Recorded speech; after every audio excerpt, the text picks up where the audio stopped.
If you struggle with a club head colliding with the ground before the golf ball impact, it results in thins, tops and a lot heavier shots. Pay close attention to what your right shoulder is doing and its reference point to where the golf ball is located on the ground.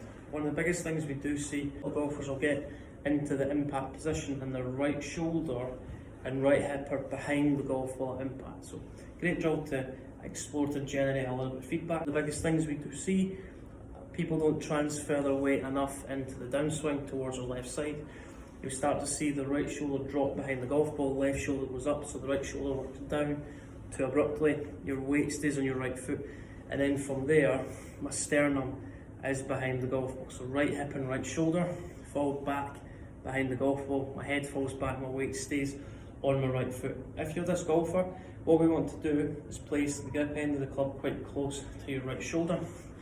At the moment of impact, we want to develop the sensation that we're trying to point the grip end of the club at the golf ball we're trying to hit on the ground. So grip end of the club pointing at a golf ball, you can see from there, my right shoulder points at the golf ball, my chest starts to open up and I get this right side crunch mechanism where my right shoulder is working closer to my right hip. I'm going to point the grip end of the club at the golf ball. You can see from there that automatic feeling of me applying a little bit more pressure and force down with my right shoulder, pointing the grip end of the club at the golf ball. That's going to force my left shoulder away from my chin, but it's also going to create this feeling of my chest starting to open up towards the target. That's going to promote weight to move into my left side, but it creates this reaction that works down and forwards towards the golf ball. From there, my left shoulder is going to work up and back, and it's going to work away from my chin. Struggle your impact position, right shoulder and right hip fall back behind the golf ball, your head falls back, all your weight stays into your right foot. You point the grip end of the club and your right shoulder at the golf ball on the ground that you're trying to hit. So point the grip end of the club at the golf ball. You can see from there, my left shoulder is going to work up and back on my weight. It's going to transfer into my left side, but it's going to enable me to transfer my weight a little bit earlier into my left side that everyone wants to achieve. If you struggle with impact positions, think about the location of your right shoulder and right hip at impact. We want to feel like we point the grip end of the club at the golf ball we're trying to hit. Rehearse your impact position, right shoulder works down, applying a little bit more force from my right shoulder down into the ground.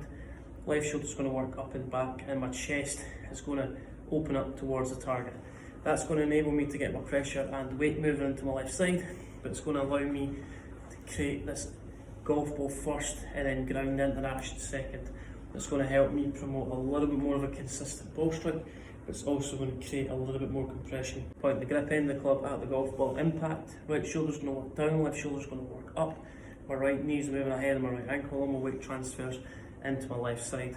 I'm going to hit the golf ball first as I come into impact, right shoulder and right hip, past the golf ball, right shoulder's going to work down, left shoulder's going to work up.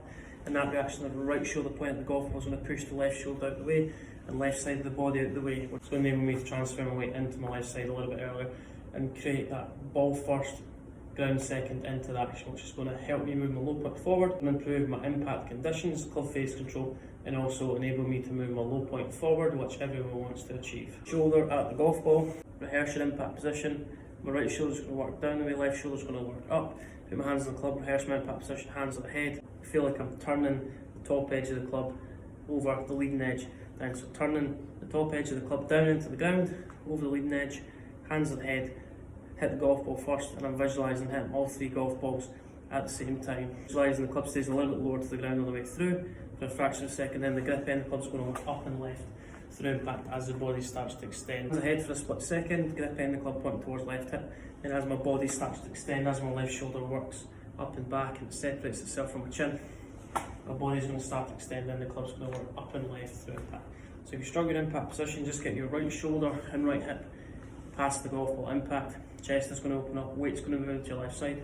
We're going to keep the extension in the right wrist for longer, keep the bend in the right arm, and that's going to enable me to hit the golf ball first, then move my low point ahead of the golf ball that I'm trying to hit and improve your impact conditions that everyone wants to achieve. Right shoulder, right hip, past the golf ball, chest opening up. Right shoulder at the golf ball, left shoulder's going to separate itself from your chin and create a little bit more of this feeling where my weight's moving down into my left foot at the moment of impact.